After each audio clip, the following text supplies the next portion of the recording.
about your pocket? That's fine. Is that okay? Yeah. Cool. Easier than fiddling with it. Oh no! That's why they're in a case. Same spot? Actually, up higher if you could, please. Got it. So cable in. Alright. Mine, I always have such a hard time getting mine to face up. I think it's my clip. Yeah, these both have really nice clips. Yeah, mine I guess doesn't.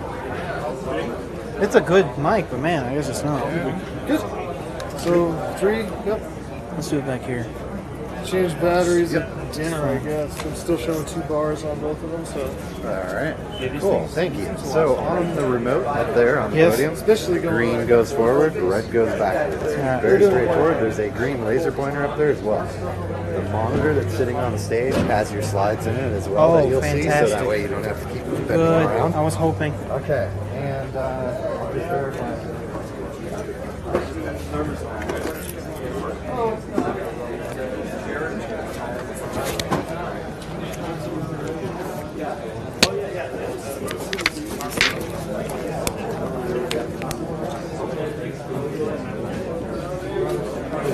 Can you pass that to my dad? Just tell him to hang on to it. Tell, hold that. Yeah, just total. Hi, thanks.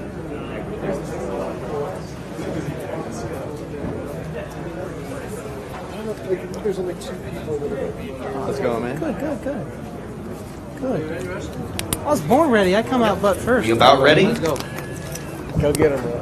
All right. I got. Very good. I'm an interesting fella. I know. This is going to be fun. I follow you. I know. You're a crazy guy. This is going to be fun. Have fun, man. All right.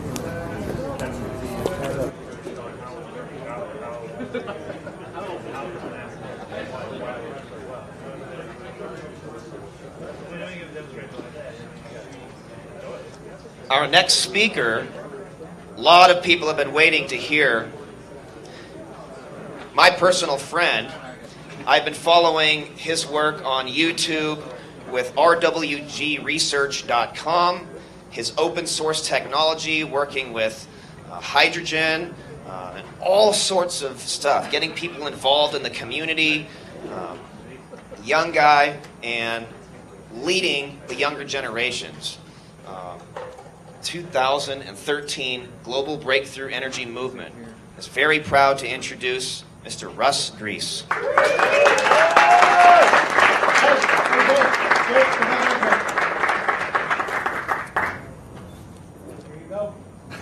That's for you. Thank you so much. Thanks for supporting the supporters. Thank you. This is, Yeah. We can explain it later. yeah, please do. This is incredible. Okay. Hi, everyone. Some of you may be asking why I just brought a camera up here. Well, that's because that's what I do. If I don't film it, you guys don't see it. That's why they're filming it. Broadcasting live isn't very important to me. Okay, so my name is Russ Gries. This monitor isn't on. Can we turn it on? Broken? No problem. It's okay. rwgresearch.com is basically where you can go and find everything I've done. If anybody, first of all, who all here who knows who I am? Like, who follows me on YouTube? Okay, so how many people have never heard of me? Okay, hi, all of you. I'm a crazy individual in my garage. Welcome to the madness. Basically, rwgresearch.com is where you can go and find everything you need to know about me. What I do is document everything on there, so you should be able to find anything you'd like to know about me. OpenSourceEnergy.org, with the hyphens in there, is a forum that I help run. Originally started with a buddy of mine, and it's a way that I kept getting so many emails that I wanted to find a way to communicate to people, and somebody donated a website, and that's what we decided to call it. So my website and the forums are the places to go if you want to know more. Open source research, that's what I do. That's what I try to do. That's my passion. I feel that is what I'm here for. Live open science, we will discuss later. And in case none of you know what that is, that's great, because it's something we kind of thought up. That's good. Open source garage lab research. That's what I'm going to talk about today. I would like to do something first. I would like to say a little prayer and thank you for why we're here. So Lord, thank you for allowing me to be here. Thank you for the ability that you give me to be here, because you've given me the gift that's gotten me where I am, and the volunteers here have put this together because we need a movement. And I just want to say a prayer to the people that are in this town that basically practically got flooded out, and glad that we're all still here, and the people that aren't, let them rest easy. And just want to say thank you, Lord. Amen. All right. Some of you might thought that was strange, but I'm a Christian, and I have a strong passion about my faith. So, thank you. Who is Russ Gries? I'm a guy in my garage. I basically try to research everything I possibly can find out there that looks interesting, that I have time to build and construct, and then report on it. Basically, what I try to do is prove the technology to myself, and all of you get to watch it in my videos that I produce. Everything I do is basically done on video and then posted on my YouTube and relayed to the world through that and the opensourceenergy.org website. I have a passion for building. God's given me a gift to build, and I can just think of something and build it. Like Tesla just builds it in his head and then does it. Like that's the way I function. That's just a gift that I have. And so the other portion of this, besides building and testing stuff, is sharing it to people who can see it. Because frankly, if you didn't share the information, none of you would be here right now. I mean, think about it. If someone didn't tell you about this, you wouldn't be here. So sharing of information is very important. So basically, I'm just a guy in my garage, supported by individuals like you that are here willing to just pitch in, basically. All right, some past and current research things that I've done. Now, I'll be going back on some of these, so I'm going to run through them fairly quick. Stanley Meyer. Now, I'm going to say Stanley Meyer, and some of you are going to, oh, that guy, fraud. Okay, that's fine. Just hear me out, okay? If you're that way, maybe you're not, but I'm just throwing that out there. Because what I do is I try to prove or disprove what's real and what's not. So Stanley Meyer was one of those big opportunities to prove or disprove what's real. So that's one of my probably spent the most time on is Stanley Meyer's research. PAP noble gas engine. Who knows what that is? Okay, for those of you who don't, PAP is a individual, I forgot where he's from, another country. Where? Hungary, that's right. And he made this motor that ran on noble gases. Argon, helium, neon, krypton, and xenon. And basically you put this gas in this sealed chamber with a piston, which is a standard, he used a Volkswagen engine for his first prototype. He had a bus engine as well that he was working on. And you could fill this up with this noble gas and fire these electrodes, create this plasmoid of some kind, and it would just run. And he could unhook the batteries at a high RPM, because if you did it at a low RPM, the alternator wasn't enough to continue to run the system by itself. But he could disconnect the batteries and run this thing. It's a fascinating piece of technology. So that was an opportunity.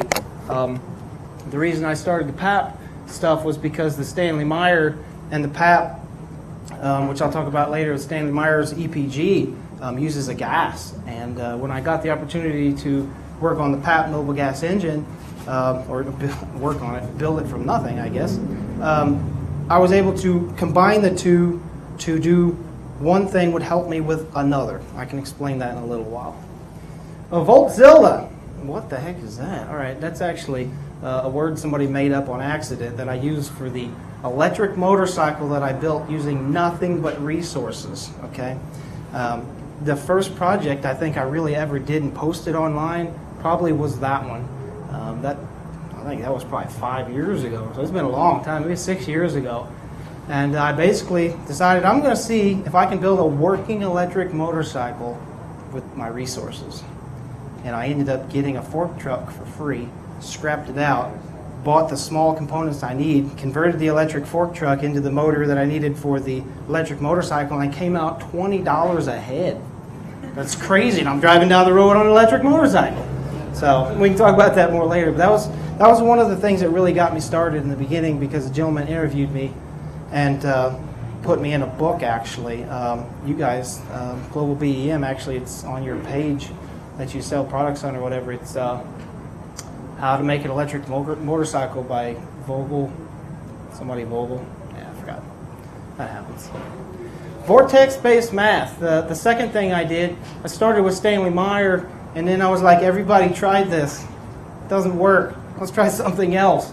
So I tried vortex-based math and got a hold of Randy Powell and Gregor and Daniel Nuez. Me and him, buddies for the longest time. Me and him have grown together. It's been a fantastic adventure. So vortex-based math really caught my attention. If none of you have actually looked into how that math works, just try it. Just listen to what Randy says on his YouTube videos. He describes just the math. And if you're really interested, go look at Marco's videos online, because he brings the world into the math. It's very fascinating. It's fascinating. So that's another thing that I did. Edward Lee Skeldon. Anybody heard of that guy? Hands? Yeah, of course. Fantastic. Just the strangest little thing. PMH, okay? Perpetual motion holder. Everybody that watches my YouTube video on that, which is a lot, tell me it's basic understanding of magnetism. I'm like, why didn't anybody teach me it if it's basic? Give me a book. Where's it at? And maybe it is, but for me it was new and it was a great learning tool.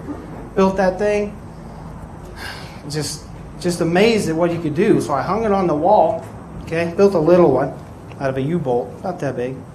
Hung it on the wall, was making more videos, doing more stuff, kind of forgot about it. 2 years later, I was moving stuff in my basement. It was still hanging on my wall. Ooh, that's kind of fun. Let's go see when I posted that last video. It was the next day. So I'm like, okay, exactly 2 years later. I pulled that bar off and lit that light up, and I thought, this is pretty cool. You know, and people really learned from that video. It's basically a learning tool for opening up the imagination is what it is for me. 3D printing. Oh, boy. Nate and the gentleman by the name of Jeff got me started in 3D printing. If you haven't used a 3D printer, I suggest you find someone that has one or get one and try it. Because when you're going, how do I get this paint out of a 5-gallon bucket? There's no bung, there's no pour. How can I pour that out of a bucket? It's going to go over the floor. This is what my wife asked me. How do I pour this out of this bucket? How long do you need that? I don't know. I'll start painting tomorrow. Okay, give me about an hour. Drew one up on Google SketchUp and printed out. Press fit right into the bung hole. Now I have a spout for my paint in my 5-gallon bucket. 3D printing is amazing. Endless possibilities for researchers in their garage lab. Believe me. And many more. Many more as in, if you want, I have all of the things I could possibly fit in 2 vehicles here at my booth out there. So many more is out there. You can come talk to me about them. All right, so why is a guy that does random energy research in his garage here at the Global Energy Conference? Anybody got any answers on that? Wait. I think I got a better one. Because somebody thought it was funny. This guy thought it would be funny for me to be here, so I hope you're laughing when you leave. I don't know. Poor fella. By the way, his English name is Jay. Just so you know, call him Jay. That's his new name. No, really. Some of the best inventions come from a guy or a gal in their garage. Anybody agree? Think about it. I couldn't get a prime example, but I'm sure y'all have one in your head. You know, probably the, one of those. Well, the lights didn't turn on. What are you doing back here? Okay. What is open source to me? Okay. You all have a different opinion on this, I'm sure. But for me, in a personal standpoint, it's nothing more than sharing information. I mean, that's what it is. If somebody didn't tell you about this conference, you wouldn't be here. You wouldn't be learning about what you're learning about this whole past 3 days. So, open source, the words open source, people think of like open source products, open source this, open source software. But to me, it's just purely sharing of information and doing it freely. That's what it is to me. So, very important. Open source is why I got this far. because I had a passion and a thought of just being open and free to people. It's been an amazing experience. What are the benefits of open source? Anybody that's been here for the last couple of days may have already heard some of these answers, and probably better than mine, but I'll give you mine. I Googled this just for fun. I wanted to see what was out there, and from PCWorld.com, I only listed the top 5, but there was 10 of them. The first one is security, and this was from a business standpoint, but this also works for my application. Security, quality, customability, freedom, and flexibility are the top 5 on their list. I've highlighted security and freedom because that's what it's done for me. Okay, a lot of people working in the, I don't like free energy term, but the alternative energy and just open-minded thinking people have freedom and security by sharing their ideas. Okay, let's say I'm a guy like Stan Myers working on this project and I'm holding the key. I'm holding the key up here. That guy's gone. We don't, now where are we? We're back at square one. So, security and freedom. You have freedom of speech, and you have security that you said what you said, and now 100 people know it. Now I'm not the only guy that's going to be, hurting later and not sharing the information. I can stand up here all day and share all the information that I wanted to, and now you guys have it. You share it with 10 other people. How are they going to stop that? I mean, think about it. All right, so security and freedom. Okay, one can share the information freely and still secure their right to own their material. I am not an expert on true open sourcing ideas, but you can get licensed for open sourcing ideas. You can share your ideas without having people steal them from you. Okay, I'm not going to go into details on that because I'm not an expert on that. I think there was a lady here this morning that may have been more pertained on that. I'm not sure, but think about that. When you share information, the information cannot get lost. That's what I was just telling you guys. Stuff getting lost is why we're here right now. Okay, the ancients sounds like they had it from all the different people I talked to. They had the answers. Why are we here right now in this predicament? Okay, why is open sourcing important? Kind of talked about this already. Security, freedom, no suppression. It's hard to suppress something that everybody knows. And no loss of information. Again, it's all about sharing information. To me, it's all about sharing information. The reason that I made it as far as I have in this research and I'm up on this stage is because there's a lot of people out there that support me that I try to support them back. And that's how you have to run your operation if you want this information to be shared and not be lost. Is you have to work as a team, first of all, and you have to work in the open. I'm not worried about anything. A lot of people ask me, are you worried about this? You worried about that? Nope. You guys know as much as I do. I don't need to be concerned about anybody doing anything to me or anything happening because I'm not the only guy with the information. Okay, so live open science. This was kind of a dream, not a real dream, but something I want to try to pursue to make the idea of what I'm doing a lot more feasible. Some of you have heard this term, but I haven't used it a whole lot in my actual videos and stuff. But what I do, let me start out with this. Live video feed from one research lab to another or many research labs connected together while doing experiments. I try to do my research live, just like they're broadcasting this live. I use a website, which I need to do something different. Justin TV, it's just a live broadcast. They'll let you stream anything you want, pretty much. So I stream what I do live, and people can come and watch what I'm doing.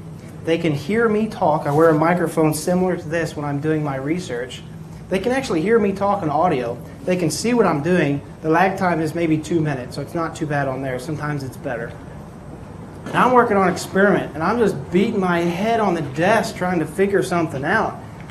I got 100 people standing behind me on a camera that say, hey, dude, you got a wire hanging off the edge of the table. Is that supposed to be connected? Oh, yeah. 3 hours to that one. Thanks a lot, guys. But by doing that, people can help you like live, like right there. And it's pretty fascinating.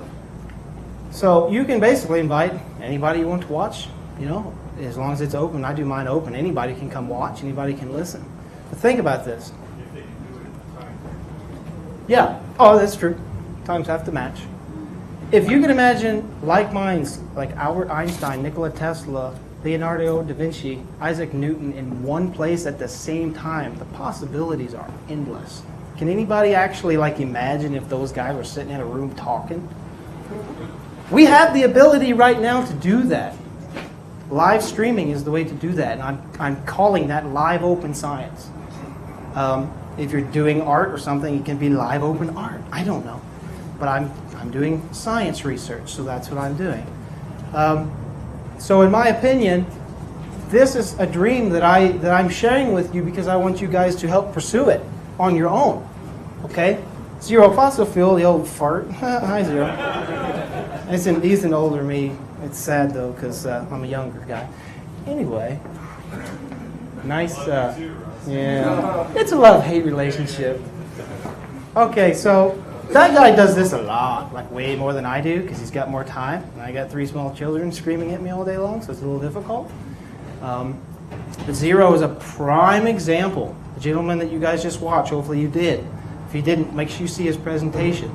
He basically is more doing what I would like to do more often. I have a hard time getting in my lab, setting up the camera, and making it work. Okay? I just do. Zero seems like he can slap stuff together. Maybe it's your Linux. I don't know. I use Windows. Yes. Whatever. Open source. I know, right? I'm using Windows. Yeah. Anyway, I know. You always hurt me for that one. But Zero's a prime example. He's got, how many followers do you have? Like you said, about 30 to 40 normally? At least when you're on randomly. Oh, when I'm on randomly? Yeah. I Between 30 or 40. 30 or 40. So he's got 30 or 40 people watching. If his experiment explodes, you're going to have a great time watching it. And I've had plenty. But if his experiment does some anomaly, and he's broadcasting it live, usually recording it, Justin TV records it automatically, and you can watch it later, then you can catch these phenomenons that are happening by doing this live open science deal. And Raw Bush has probably saved me a few times. I'll tell you a quick little story. I blew a head gasket in my car. For some reason, I thought it'd be fun to broadcast it live. I went into it not knowing what I was doing pretty much. Didn't know any of the torque specs or anything. Raw Bush jumped on there, was like, dude, you need some information. I got it. Dug it up, sent me all the torque settings, helped me out through the whole process. It was a fantastic proof of concept of this sharing of ideas live as it happens. Because my car might not be running right now if I didn't have that. So, live open science. Please share the idea with people, okay? The only thing I ask is always give credit where credit is deserved. And this might not be my original idea. A lot of people have the same ideas at once. But keep that in mind. Yeah, it's awesome. So how can you help? Well, you're here. That's a good start. You can help by getting involved. Okay? Get their butts up and do something. Okay? Get other people out there. Anything's better than nothing. Okay? Does anybody agree with that? Okay? Anything's better than nothing. I don't care if you walk out and pick up trash off the side of the street. You're helping somebody do something. Okay? Help the poor. Zero across the street. Yeah, you across the street. Get it?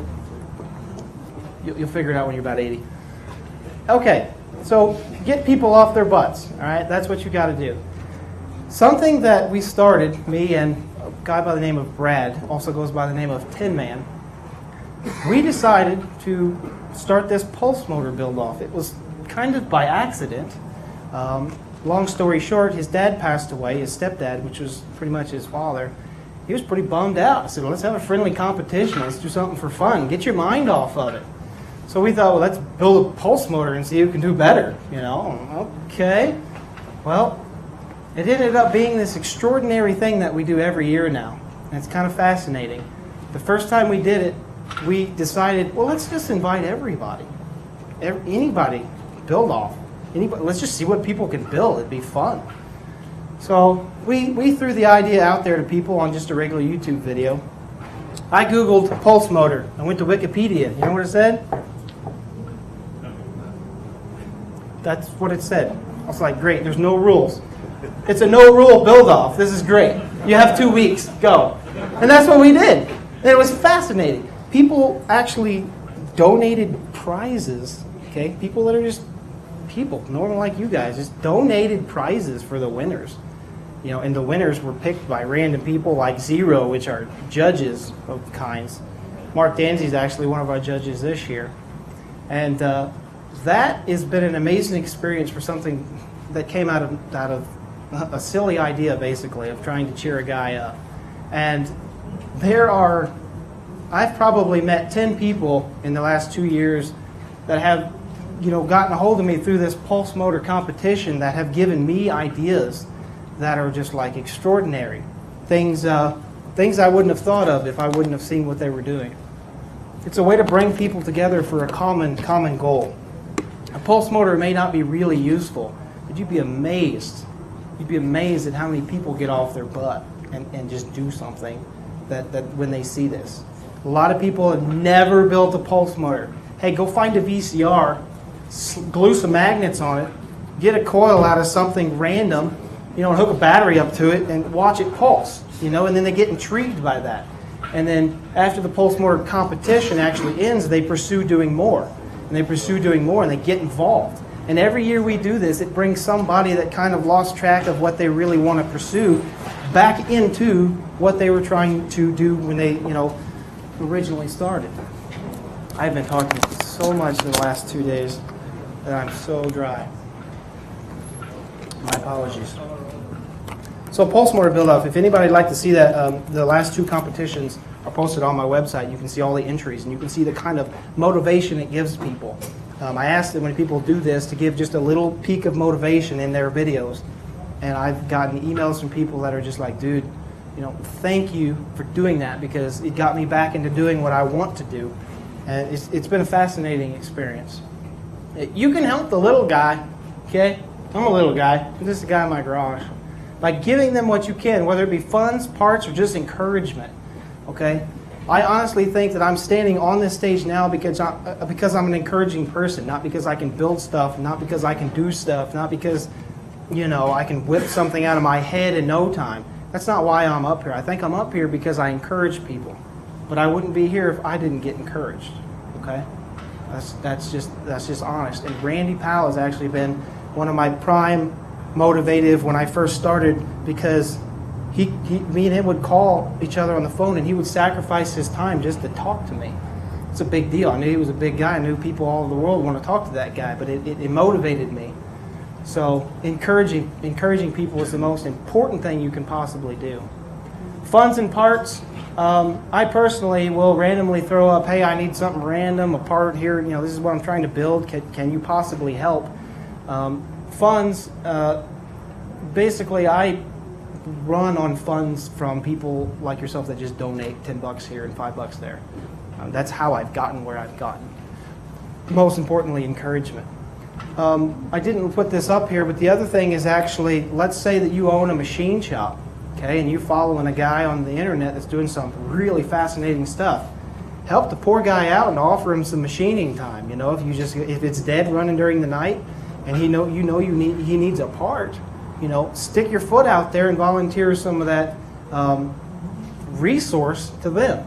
You know, that's how I've gotten where I've gotten as well. People have done that for me. Use your resources. How many people out there can actually agree that they use all of their resources around them? How many people recycle? Okay, that's important because you're giving back a resource that we have to make and trash everything else at the same time. Still speak on using your resources. For instance, anybody heard of a heavy trash day? Does anybody know what that is? Okay.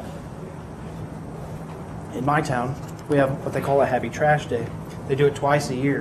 Basically, people can throw just about anything they want on the side of the street, and they will basically take it. Spring and fall cleanouts, what it basically is. One day I thought it would be fun one day to drive around and see what's out there when they throw that stuff out. So I'm pick a day, find a neighborhood that looks somewhat nice, and I go drive around the neighborhood and you'd be amazed at what you can find. People throw away stuff that's brand new in the package. I'm like, are you kidding me? I will take that, thank you. I'm going to put that in my house. It's a nice lampshade. Anyway, but I drive around and look for stuff. Most people don't realize this, but a lot of the coils that I build, most of them have no regular purchased magnet wire actually on them. It all comes from the back of a CRT TV. The degaussing coil has like usually right at 250 foot of magnet wire, and it's super simple to just unwrap the tape and kind of clean it up. You've got free magnet wire. Oh, I can't believe how many TVs are on the side of the road, and I can't stop. It's like, a little bit more magnet wire for free. I got to get it, you know. It's crazy. It's absolutely crazy. I actually, I have a big giant monitor in my garage lab. That's about this big. It's huge. It's a rear projection DLP TV that I found on the side of the road. The guy said it had a small problem. I said, okay. It's been out in the heat and cold for 3 years. I've been using it as a monitor. It's a fantastic monitor, you know. It's a 46-inch monitor for free. I mean, use your resources. So how to fund a project, more based on me.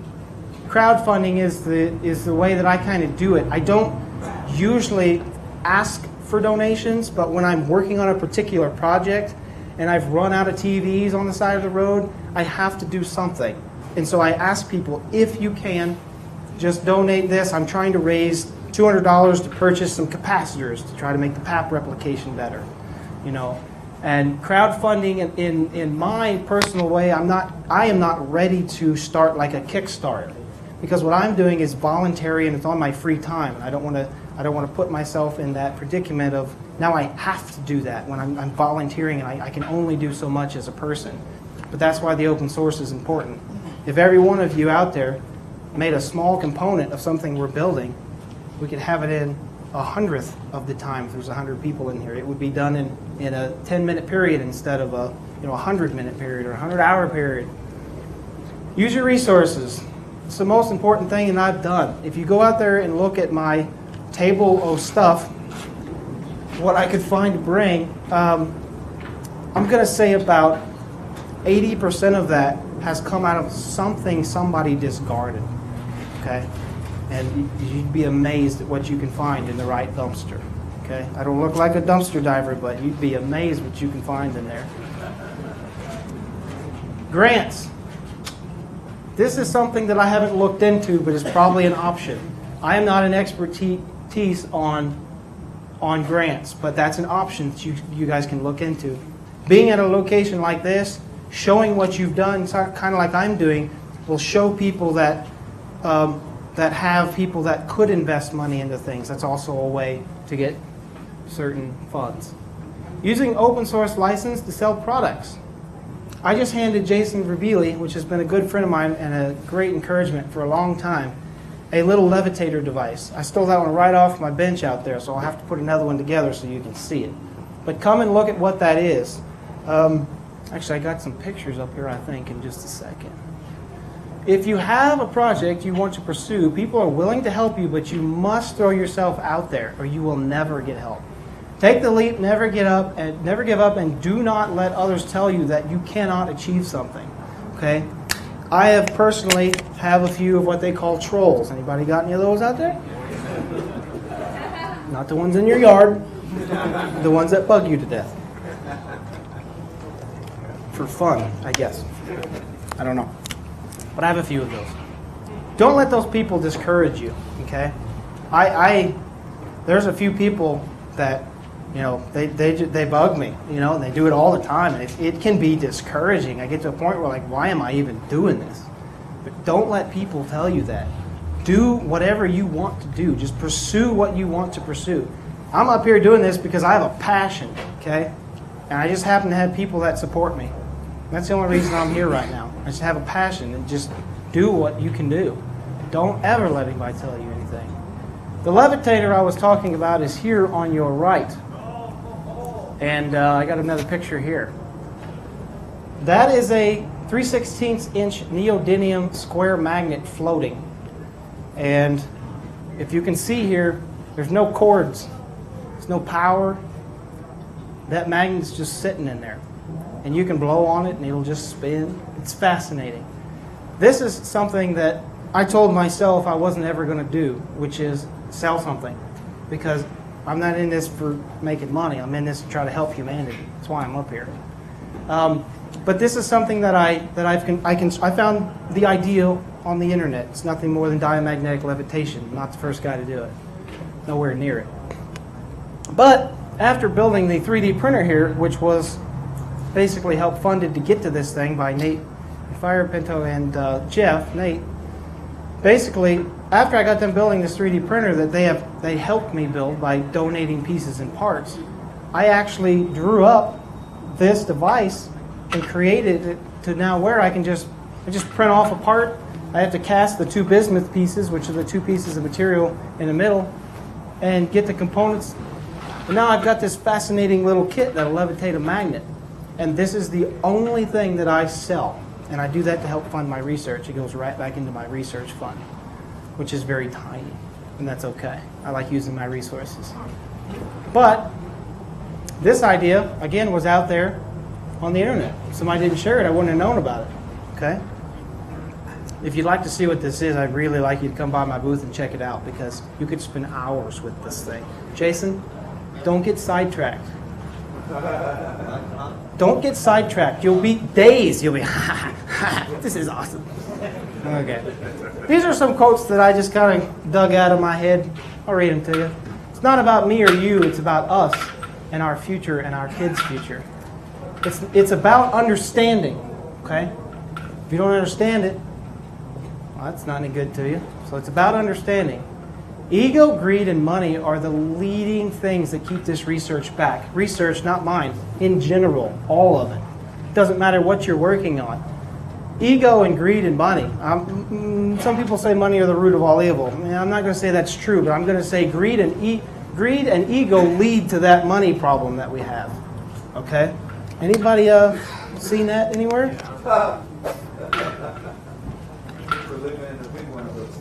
Yeah, absolutely. Throw yourself out there and just be real. Okay? I'm standing up here. Yeah, a little shaky, okay? Just being real. Just a guy in my garage, okay? This is the first time I've been on a stage. This is great. I'm glad you guys are here to support me. But just be real.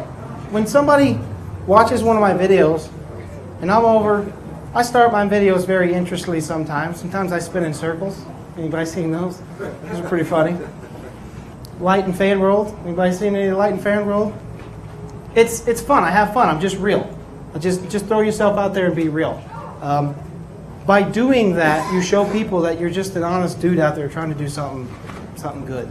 And again, you got to remember this is based on the guy in his garage, but you can bring this all the way up to some corporate level if you wish to. Okay, these are principles in my life that I've used to get where I'm at. I know they'll work in a higher, position. So don't just think of the little guy. The big guys have the same things. Give and be given, help and be helped. Love and be loved, and I say learn and be learned. Yes, that's right. Learn and be learned. Okay? Give and be given is probably the basic reason why I'm here. Because I've been giving you guys as much as I can, and you guys have been giving me back. And the individual that got me in contact with Jay Van Straten, basically, if he didn't kick his foot out there and help me, help you guys, help my children, a better world, give and be given. It's probably the base grassroots of why I'm here right now. If you're not having fun, it's not worth doing. Okay? How many people are stressed out right now? Oh, just me? Okay. No, I'm really not, but if it's not fun, it's not worth doing, okay?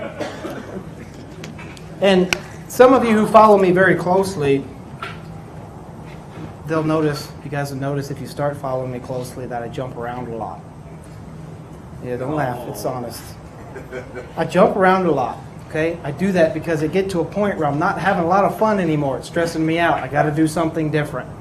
Not that I won't come back and finish what I started, but I got to get a break in there because if you're not having fun, well, it's not worth doing. So pursue what you're doing, but have fun. Okay, and if you're not having fun, laugh a little. Okay, you get in a fight with your wife, try laughing. It's kind of interesting. If you believe, even though you cannot see, you will see. Okay, that quote is open for your own thoughts. That's my personal quote. I don't even know when I wrote it down or when I said it, but if you believe, okay, even though you cannot see, you will see. Okay, think about that in your own lives. It can apply in your own way. I'm going to talk about ego and greed because that's probably one of the biggest problems in this research. Can somebody tell me how much time I have? Okay. Ego and greed. This is a problem. I had an ego problem. I had a little bit of a greed problem, but not really. Ego and greed kind of go together. And ego is a big problem, okay? When I first started building rodent coils, I was so excited about seeing this magnet spin at like 60,000 RPM. I'm like, ha, nobody's done this before. I'm the first guy. Ha ha ha. And it's like, oh. And I've learned over the time that, first of all, you're probably not the first guy to do it, because most people don't post stuff online. And by releasing my ego, okay, the greed has went away. Wanting money, it kind of goes along with all those things. Not really concerned. Somebody asked me, why am I here? Are you looking for funding? No, just here to show you what I did. Try to motivate you a little, give you a little bit of courage. That's all that I run on, is encouragement. Okay? Just being honest. I have found that if you let go of your ego, greed will go with it. Always give credit where credit is deserved. You would want the same. Anybody agree?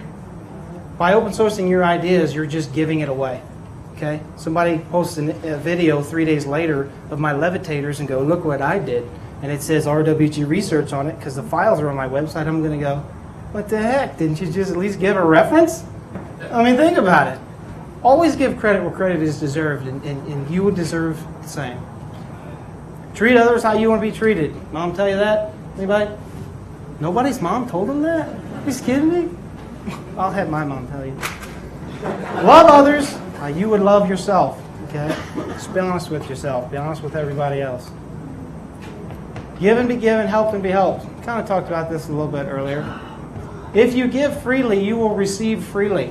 Okay? When you give something, don't expect something in return. Give because you want to. And in return, you'll get something you never thought of. I promise. If you give without expecting something back, that's what we just said. Each of us on our own have gifts. Use them to your fullest. I can build stuff. It's pretty neat. But I don't think that's my ultimate goal. My gift is encouragement. I encourage people. People send me emails that are so encouraging to me, they keep me going. Okay, I run on encouragement. A little bit of encouragement goes a long way. Teamwork is one of the keys. The other one is sharing of knowledge. We talked about this earlier. If 10 of you do something, you can get it done in a tenth of the time, working together. Teamwork. These are some of the things that I have actually accomplished using the principles that I just talked about, using the open source principle, the be honest principle, sharing, helping, being helped, being encouraged, encouraging. Post-mortem build-off we talked about. The other website, if you'd like to see it, that Tin Man runs, that's what's interesting. Tin Man runs his own forums, and I kind of run my own forums, and together we do this post-mortem build-off. And it's International Alternative Energy Center. It's IAEC.formco. Now, if you go to my website, they're linked together. But we talked about the post-mortem build-off. The PAP Noble Gas engine.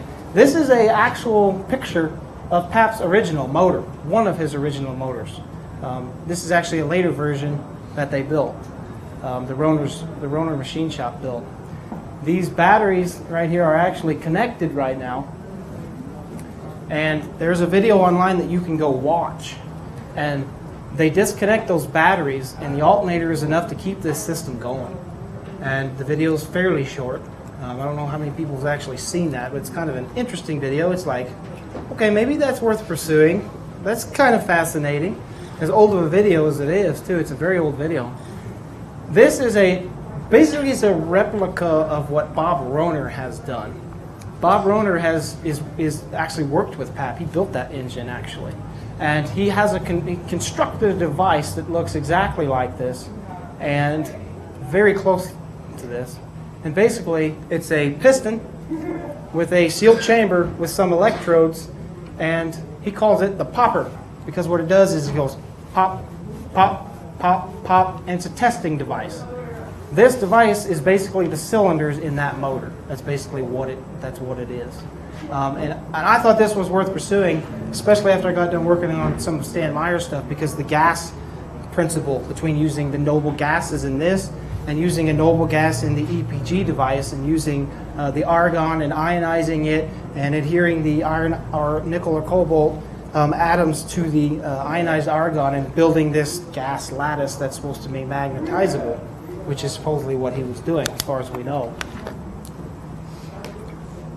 I started this project because of that reason. I wanted to learn more about the gases. And this is something that was Bob Rohner's working on that I thought I could replicate and prove that Bob is actually doing correct things, because there's so many trash out there about dogging on this guy Bob that's just trying to do what I'm doing, just trying to prove something. And everybody's dogging on him. I'm like, all right, if we both prove that it works, there's got to be something there. And that's basically what I've done. I've brought it to the level where I've proven to myself. Okay, that's important. Prove to yourself that these things work. Okay, and that's what I like to do. But along with that, you guys get to watch and help me, and I try to help you guys out. So, PAP Noble Gas Engine is a very successful replication in my mind of one of the greater achievements that I've done personally with the help of other people. A lot of the parts, the fittings, and all that kind of stuff actually had to be purchased. It's fairly expensive, and there was one gentleman who donated most of the funds for that. Can't think of his name, but he knows. If you don't know anything about this, you need to research a little bit. It's pretty fascinating. This is the EPG. Has anybody actually seen that photograph up there? Okay, has anybody actually seen that photograph? Oh, this guy has. That's actually a replica. That's sitting out there right now. To my best knowledge, that's as close as we could get it. That has a mechanical pump on it. He also made 2 other versions, and this is a different version. That's why it looks a little different.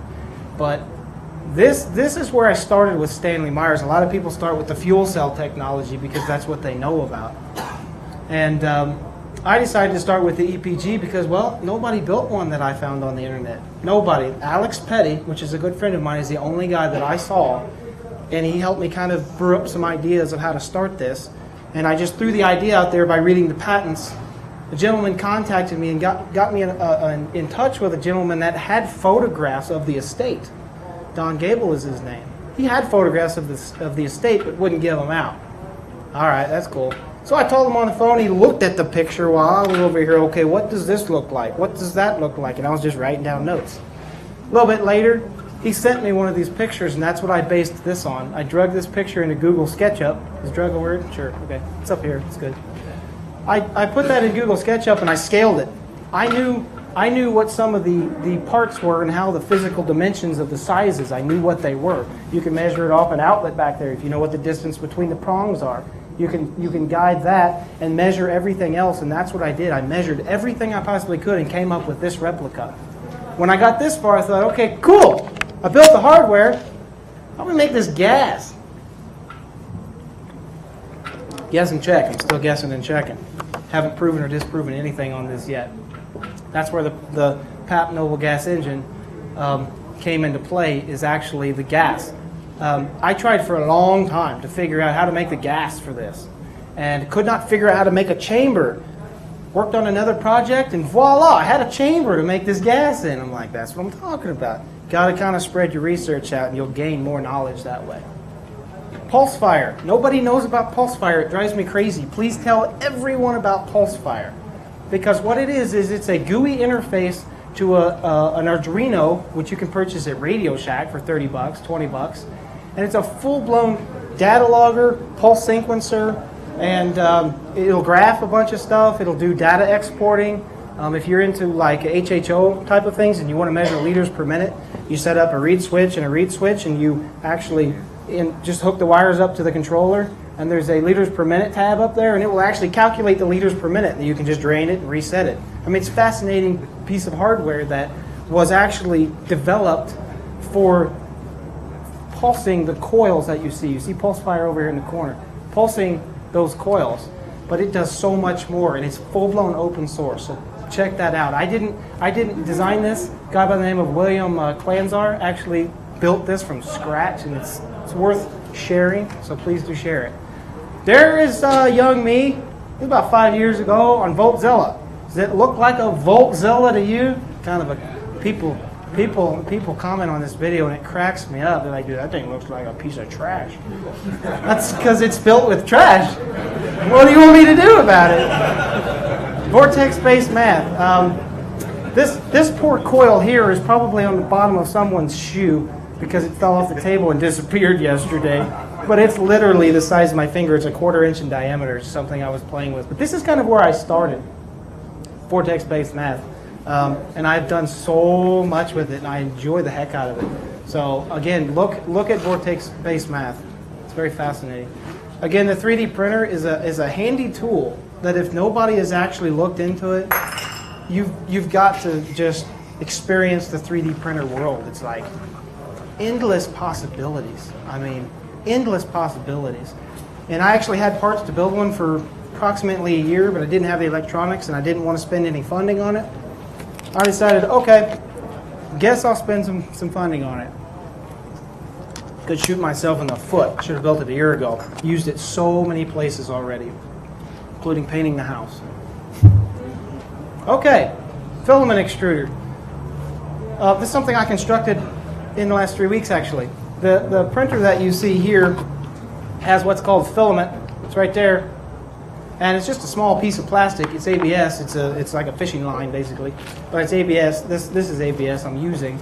And it's fairly expensive, and I kind of want to have fun with this printer now that I'm using it as a tool. I want to like print bases and stuff for fun.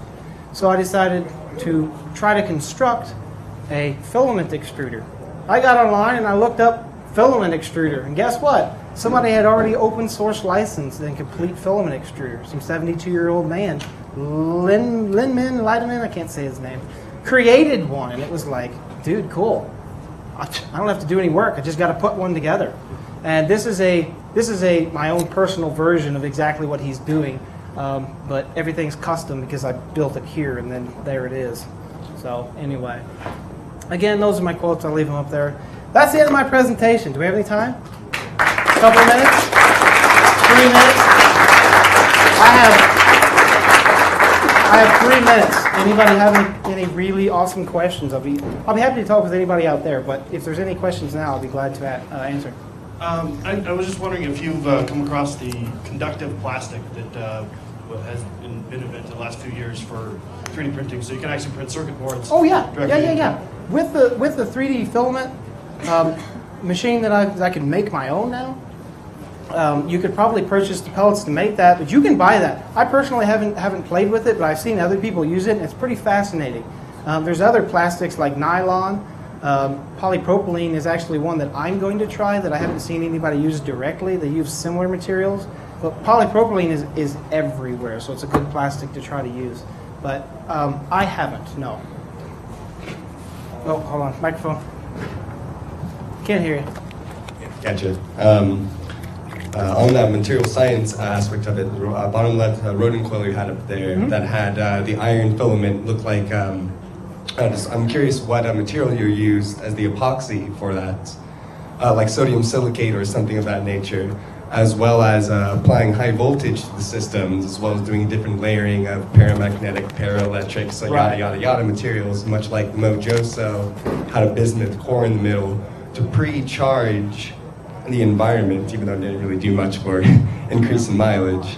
I'm curious what steps you're taking to apply Caduceus coils with that in high voltage with different layering of materials, as well as the concentration of the material to the resin, you know? That's an interesting question, and it's a thought about this big. Let's discuss it. Let's discuss it later. Something I haven't really put a whole lot of thought in. I construct these coils, and most of the time I'm attempting to use them as some sort of a motor, like a prime mover. They're really antennas and not prime movers for what I'm trying to do. But if I don't try it, you won't know what happens. And publishing all my failures is probably the best thing I can do. Zero talked about that earlier. If you don't publish failures, you're wasting some other guy's time. Show him what didn't work. You know, don't tell him not to try it because you have different results. But you also got to remember to share your 100 ways not to make a light bulb. I think we're about out of time. Last question. Okay. I saw that you were working on the Stanley Meyer, the spark plug. The injector? I saw the injector on your table. Pretty cool. So what are your next steps with that? Are you planning on working on that some more? Yes. Again, jumping around on projects, that's how I really keep focused on my projects. Because has anybody worked on a project for like 5 years? Are you just like brain dead after 5 years of that project? It's like learning by other projects. So for me, coming back and visiting that project is very important. But the thing is I try to start something that other people can help finish. And there are 5 people here that are working on that technology that, because of me sharing the information, are now working on it. So the injector itself was actually machined by another person. I didn't make that. I made most of the stuff on that table. But he machined that because he offered and volunteered that he's got machining skills, and he made that. The insert is actually a 3D printed part right now if you go out and look at it. And that needs to be ceramic. And I have to purchase that ceramic. And it's between $100 and $200 for a piece of ceramic this big. If you have it casted, it could be hundreds of dollars because they have to make the mold and everything. So those projects are like this very slow going thing. And I'm a guy with 3 kids in my garage. Anybody have that problem? You just don't have time. I'm a full-time working employee at a place. So to revisit things and to come back, all of the things you see out there, for instance, this rodent coil I just built for the pulse motor build-off 3 weeks ago. And I haven't really touched vortex-based math in almost 4 years. But it's up here. It's something that I have a passion for. So going back and revisiting each one of these things is important, but the most important thing is I'm trying to start something and prove it to a point where now you can take that and run with it. And that's what people need to do. Because I'm just a guy in my garage. You're, you know, I don't know if you got a garage, maybe you got a basement, but you're just a guy in your basement. But 10 people work on this, 10th of the time it can get done. It's all about teamwork. So that's all I got to say. Thank you. I will be outside. Feel free to talk. I'm all about it. Thank you. I want to make a quick announcement. Tonight at 9 o'clock, there is going to be a very short Skype session with Sterling Allen and Gerald Salente. It's going to be about 10 minutes at 9 o'clock because that's the only time that Gerald has available. So that's going to be Intent 1, 9 o'clock.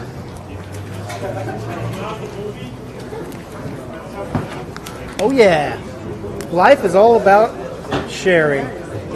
You guys are going to be everywhere. It's going to be awesome. Woo! Hi, buddy. Great presentation, man. You think I went okay? Yeah. Speaking the truth. Tomorrow. Just speaking the truth. Yeah. Great job, man. Thank you. You're a good public speaker. Thank you. Think so? I feel that. I feel that like.